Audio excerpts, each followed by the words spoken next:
और इस वक्त मेरे साथ योग गुरु बाबा रामदेव मौजूद हैं। सबसे पहले आपका बहुत बहुत स्वागत। और देश के लिए आज फक्र का भी मौका है, सीना गर्व से चौड़ा करने का भी मौका है, हिंदुस्तानी फौज को बार बार धन्यवाद देने का मौका है। बाबा रामदेव, आपकी सबसे पहली प्रतिक्रिया 1:44 पर बाकायदा ये प्रेस रिलीज जारी कर दी थी भारतीय फौज ने कि हमने को बढ़ा दिया है। हमारी ये मैं यही कह रहा था गरिमा जी, हमारी सेनाओं ने हमारे देश की गरिमा बढ़ाई है, देश के नेतृत्व ने, मोदी साहब ने देश की गरिमा को बढ़ाया है और देश के लोग आश्वस्त हैं कि हमारे देश के प्रधानमंत्री जो एक योद्धा के रूप में, एक वैश्विक नेतृत्व जैसा होना चाहिए किसी देश के प्रधानमंत्री में, वो हम वर्ल्ड लीडरशिप का कैरेक्टर देख रहे हैं हमारे मोदी साहब में।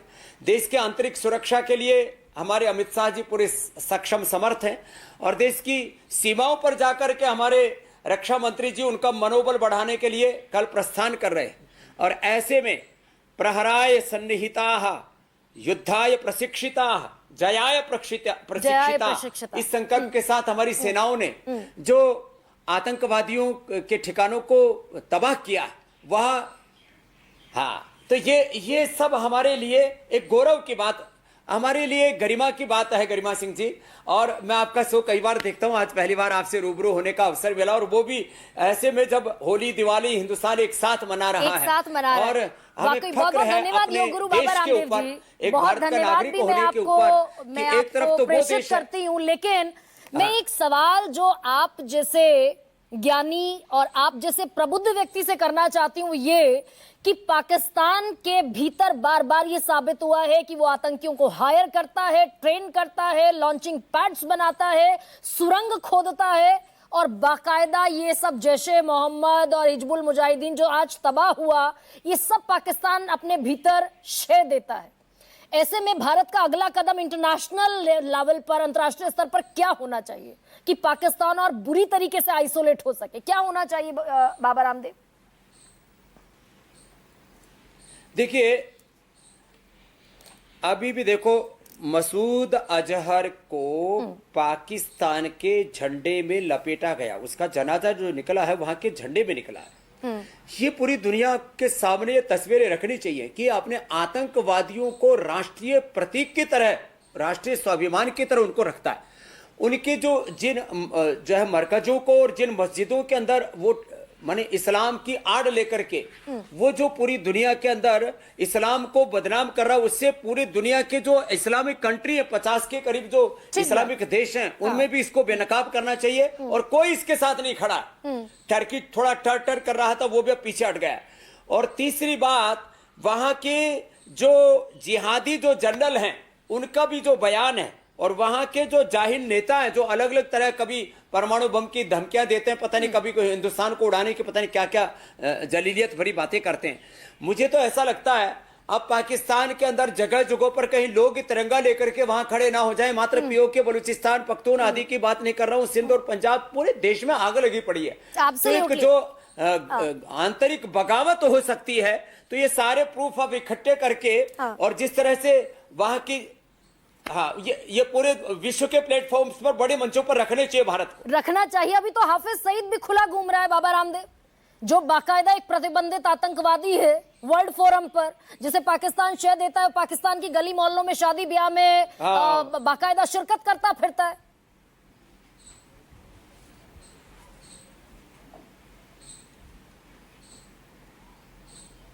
मुझे लगता है गरिमा जी, अब एक एक करके चुन चुन के मारे जाएंगे। जैसे आज जो हुआ ना, ये बता करके नहीं किया था, बस इतना ही बताया था कि घुस के मारेंगे, लेकिन 100 किलोमीटर तो घुस सकते हैं, ये तो अब करके दिखा दिया है। पूरे पाकिस्तान में कहीं पर भी किसी भी समय, रात के 12 बजे हो या दिन के 12 बजे हो, हम रात के अंधेरे में और दिन के चानने में उनको तारे दिखा सकते हैं। ये करके दिखा दिया और आगे भी ये सिलसिला देखते रहेंगे गरिमा जी।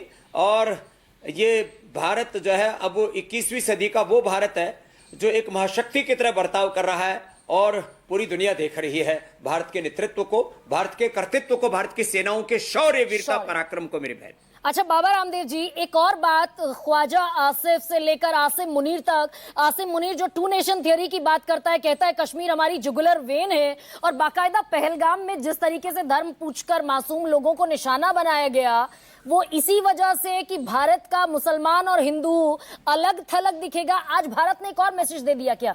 एक तरफ विंग कमांडर व्योमिका सिंह बैठी थी, दूसरी तरफ कर्नल सोफिया कुरैशी बैठी थी, तो दो बहादुर महिलाओं ने देश की, न सिर्फ देश को बल्कि वैश्विक मंच पर भी एक संदेश कड़ा दे दिया क्या कि व्योमिका सिंह भी बैठेंगी और सोफिया कुरैशी भी बैठेंगी और टू नेशन थ्योरी को ध्वस्त करेंगी। ये बहुत बड़ी बात कही आपने गरिमा सिंह जी। हमारे करीब टीवी चैनलों में जो लीडिंग एंकर्स हैं वो करीब 70-80% हमारी माँ बहन बेटियां हैं, और आप जैसी विदुषी बहनें भी हैं उसमें सम्मिलित, बहुत तार्किक है। और हमारी सेनाओं में, हमारे अर्धसैनिक बलों में, हमारी राजनीति में भी अब तो 33% आरक्षण की भी व्यवस्था आगे और होने वाली है। तो हम तो माँ बहन बेटियों को यत्र नारीस्तु पूज्यन्ते रमन्ते तत्र देवता, और आपने ठीक कहा, सोफिया कुरैशी जी और व्योमिका सिंह जी ये मात्र दो नाम नहीं है, ये भारत का चरित्र है कि हम मातृशक्ति को सम्मान देते हैं। और हिंदुस्तान का मुसलमान ये मानता है हमारे पूर्वज एक थे, और आज भी हमारा डीएनए एक है, और भारत की एकता, अखंडता और संप्रभुता के लिए हम एक हैं। हमारे लिए राष्ट्र धर्म, राष्ट्र हित, राष्ट्र प्रेम सर्वोपरि है। यह हिंदुस्तान के मुसलमानों ने दिखा दिया है, जम्मू कश्मीर से लेकर के। और सबसे ज्यादा जो उल्टा चला करता था ओवैसी जी, ये तो कमाल हो गया।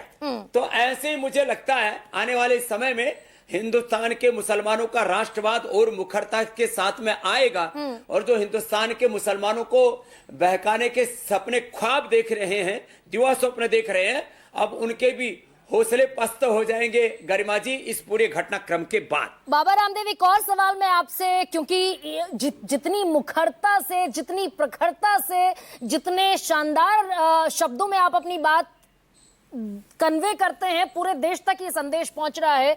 वो बहनें, चाहे हिमांशी नरवाल हो, चाहे और ऐसी इस देश की महिलाएं हों जिन्होंने 4 दिन की ब्याहता अगर अपना सिंदूर खो दे, अपने पति के शव के सामने उसे बैठकर रोना पड़े, तो इससे बड़ा और इससे कड़ा संदेश कोई मुमकिन नहीं था क्या पाकिस्तान के लिए भी, और इस देश की उन बहनों के लिए जिन्होंने अपना सिंदूर खोया?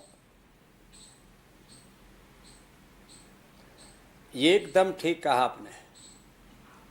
जिन्होंने अपना सिंदूर खोया है, ऑपरेशन सिंदूर उनको शांति देने वाला है, और वो ताज जिंदगी अपनी जिंदगी के बारे में जो कुछ पारिवारिक निर्णय लेना हो वो ले सकते हैं, लेकिन उनको एक आत्मसंतोष मिला है, और वो भारत माता के साथ ऐसा रिश्ता जोड़े जैसे हमारे यहाँ हमारे क्रांतिकारी गाते थे ना, ऐ मेरे प्यारे वतन, ऐ मेरे बिछुड़े चमन, तुझको दिल कुर्बान, तू ही मेरी आरज़ू, तू ही मेरी आबरू, तू ही मेरी जान। हमारे शहीदों ने यही गाना गाते हुए अपनी शहादत दी। मेरी मातृभूमि मेरा सब कुछ है, वही मेरी महबूबा है, वही मेरा सर्वस्व है, वही मेरा प्रेम है, वही मेरी मंजिल है। ये भाव चेतना हमारी माँ बहन बेटियों में, भारत की माँ बहन बेटियां बहुत ऊंचा प्रेम करती हैं। वो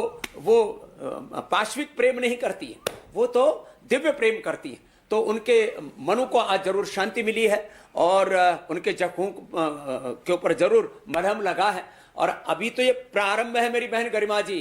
अभी तो जब तक पूरे पाकिस्तान से इन पापियों का सफाया नहीं हो जाएगा, अभी तो पाकिस्तान को आतंकिस्तान इन्होंने बना रखा है। ये जो तस्वीरें हैं बाबा रामदेव, बिल्कुल आप दुरुस्त कह रहे हैं, जो तस्वीरें हैं ये जब देखेगा पाकिस्तान तब सिखाएंगे हमारे मोदी जी। ये तस्वीरें जो टेलीविजन स्क्रीन पर चल रही हैं, जो आज सेना ने बाकायदा पूरे देश के सामने रखी और बताया कि पाकिस्तान के भीतर के 4 कैंप्स और पाक ऑक्यूपाइड कश्मीर के भीतर के 5 कैंप्स जैसे तबाह किए गए, जब तस्वीरें देखेगा पाकिस्तान तब जख्मों पर नमक भी एक तरीके से महसूस होगा पाकिस्तान को।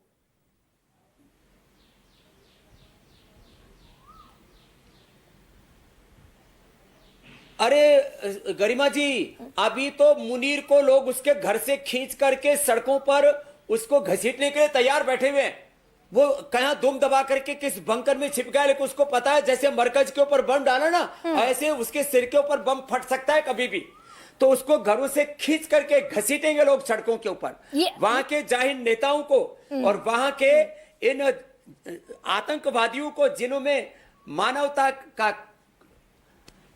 मतलब उनका नाम भी लेकर के ना बड़ा ऐसा अंदर से आक्रोश उठता है कि इनका अभी सफाई कर दिया जाए। आपने ये मैं कल्पना की सन्यासी थी बाबा मेरा भी रामदेव मन कर रहा है कि हम आधी रात को 15 दिन बीत जाने के बाद हम भी उस सेना के साथ जाकर के खड़े हो जाए। हमारे सैनिक और संत तो साथ साथ खड़े होते हैं। आज तो पूरा देश दरअसल यही मुराद मांग रहा है, पूरा देश दरअसल यही ख्वाहिश कर रहा है कि काश सेना को किसी भी तरह इस देश की फौज को, इस देश की फौज के शौर्य को किस तरीके से हम भी अपनी छोटी सी आहुति देकर, छोटा सा योगदान देकर और मजबूत और ताकतवर कर पाए। लेकिन बाबा रामदेव, ये कल्पना आपने की थी क्या?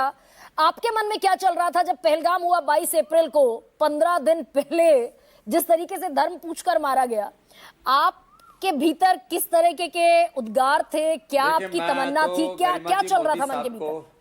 पिछले हाँ। 30 सालों से जानता हूँ। हाँ। तो मैं तो आश्वस्त था। हाँ। 30 सालों से मैं मोदी जी को जानता हूँ, 20 साल से अमित शाह जी को जानता हूँ और लगभग 25 सालों से राजनाथ सिंह जी को जानता हूँ। तो भारत के नेतृत्व से क्योंकि मैं अवगत हूँ, इसलिए मैं तो आश्वस्त था। लेकिन मैंने अपने मुंह के ऊपर ताला लगाया हुआ था, क्योंकि ऐसे इससे पहले कुछ ज्यादा बोलना ठीक नहीं था। लेकिन आज मैं कह पा रहा हूँ कि अभी ये प्रारंभ है, अभी तो और भयंकर प्रहार होंगे।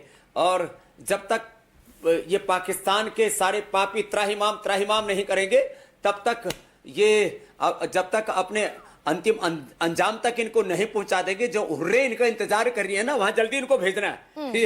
इनको धरती पर रहना पसंद नहीं है, तो इनकी हुर्रों के पास इनको जल्दी भेज देंगे, जिससे कि हम यहाँ शान से सड़कों पर गा सकें। मेरा रंग दे बसंती चोला होए, रंग दे बसंती चोला, जिस चोले को पहन शिवाजी खेले अपनी जान पे, जिसे पहन झांसी की रानी मिट गई अपनी शान पे, आज उसी को पहन के निकला मस्तों का टोला, मेरा रंग दे बसंती चोला। तो मेरी तरह से इस देश के जवान, मैं भी अभी लगभग 60 साल का होने जा रहा हूं, लेकिन अभी जज्बा बहुत है। जरूरत पड़ेगी तो हम भी सेना में भर्ती हो जाएंगे, भारत का सिर नहीं झुकने देंगे। एब्सोल्युटली। और आपके जो बहुत प्यारे से शब्द है मैं ले लेती हूं कि अभी तो प्रारंभ है, अभी तो प्रहार होगा, अभी तो सिर्फ 9 आतंकी कैंप ध्वस्त हुए हैं। बहुत बहुत धन्यवाद आपका, बहुत आभार भी बाबा रामदेव हमारे साथ जुड़ने के लिए, समय देने के लिए। लेकिन